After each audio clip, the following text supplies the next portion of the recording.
Transformed by communion with God, January 28th. But we all, with unveiled face, beholding as in a mirror the glory of the Lord, are being transformed into the same image from glory to glory, just as by the Spirit of the Lord. 2 Corinthians chapter 3 verse 18. During that long time spent in communion with God, the face of Moses had reflected the glory of the divine presence. Unknown to himself, his face shone with a dazzling light when he descended from the mountain. Such a light illumined the countenance of Stephen when brought before his judges, and all that sat in the council, looking steadfastly on him, saw his face as it had been the face of an angel. Acts 6 verse 15. Aaron as well as the people shrank away from Moses, and they were afraid to come nigh him. Seeing their confusion and terror, but ignorant of the cause, he urged them to come near. He held out to them the pledge of God's reconciliation and assured them of his restored favor.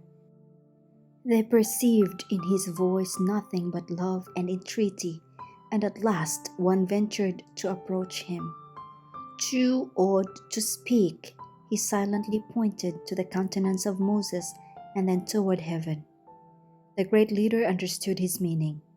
In their conscious guilt, feeling themselves still under the divine displeasure, they could not endure the heavenly light, which, had they been obedient to God, would have filled them with joy.